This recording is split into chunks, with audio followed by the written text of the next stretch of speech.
Is that it? That is an Unhelpful advice? Yes. Oh, is there another? A question. Yeah, this is a question from a fan now.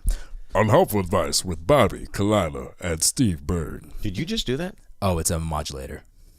No, it's not. That's my voice. Holy Dude, shit. this that was kid right crazy. here. Don't say. I'm going to say it right now. This kid right here. Yeah. Damn it.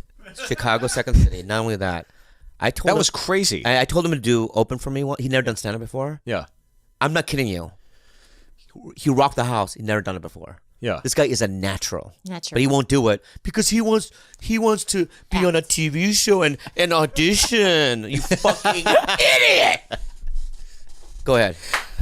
Dear Bobby, Kalila, and Steve, my name is Cedric from France. I'm 20 years old and I live in Belgium. In November 2018, my younger sister did a suicide attempt. She survived and is doing well physically, but mentally is a different story. Ever since it happened, I quit my job. I feel no emotion unless I'm drunk. I have no energy for daily stuff, and my place is a mess, and I slept for 12 hours straight. It just seems like I can't be happy unless the people I love are. My question is, how do I get my life back on track and feel human again? Cedric. Greetings from Belgium. It's heavy. That's the heaviest one we've ever gotten. I think the great news is the acknowledgement. You know, that I think that's a step. I would assume, I'm not obviously I'm not a professional, but I assume that the outreach of help should be something positive that Cedric can take, saying, I'm at least acknowledging what's going on and I'm reaching out for help. And I think that's a good sign. But I think maybe I also think you should put the oxygen mask on yourself first before trying to help other people. I think it's just a general rule of life. Also, because we have the tendency as humans, when we love so deeply, to give so much of ourselves to them that we only leave scraps for ourselves.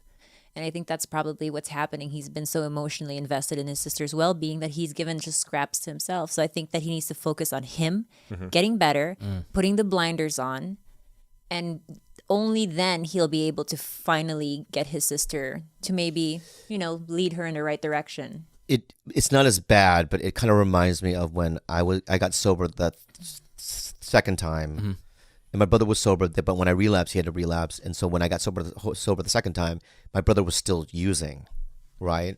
And he was out there for a couple of years, just partying, and I'd go to his house, and there would be like meth heads and like street people, like homeless people living at his house. It was crazy, and obviously this is far worse as his sister, tried to take her own life.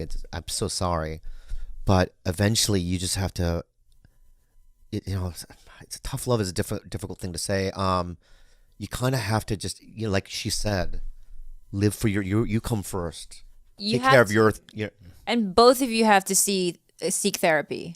Yeah. That's the bottom line. You need to seek professional help if both of you are feeling this blue day in and day out. When, not to get even more grim, but when I was 17, I had a massive suicide attempt. I was locked up for a month. My sister was in college. She was depressed. She couldn't pick up her own pieces because her and I were extremely close. And to even think, I wrote her a suicide. It was a whole thing. I wrote her a letter, everything.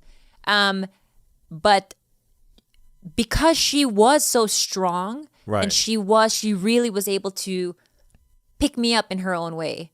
And if it wasn't for the fact that she really, hammered down on her own health and her own stability, I don't think I would have been able to go to her for support. Right. And she wouldn't have been able to offer as much support as she was able to do at that time.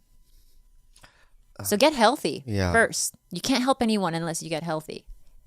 That's great though. You're back on better ground, I assume, right now. Better. Yeah. That's when I was 17. I was just a hormonal teenager. My father was dying. There were so many circumstantial things that were happening in my life. Yeah. So and I had no real guidance at that time. I was just left to my own devices, and so I just became a suicidal teenager, and I was severely depressed. I was in and out of meds. No one told me that I couldn't just abruptly stop my meds. I just didn't have that guidance. Sure. And so it became just a recipe for disaster.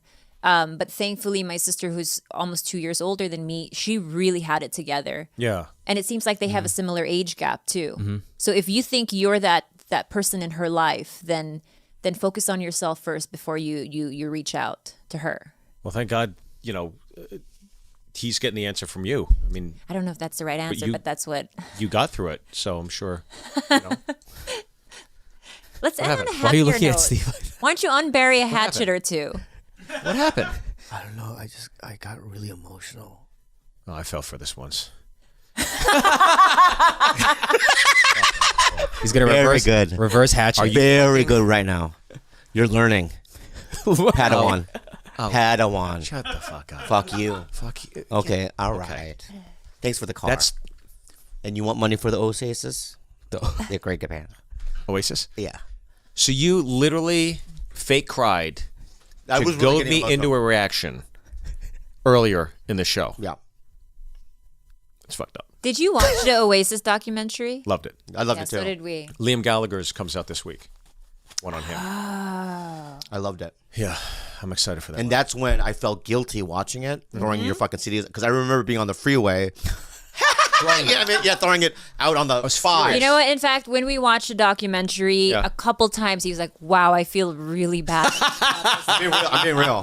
yeah. Yeah. Well, thank you. Yeah. Thank you for communicating that. Because I didn't know much Fucking about A. them, because they were such a big radio. I don't like, popular music. Yeah. But then watching the documentary, I just fell in love with them. They're talented guys, brothers, and whatever. Yeah. And I did feel guilty, so I apologize. If you ever want the CDs back, No. I can buy you a lot of them. No, it's okay. Thank you. But anyway,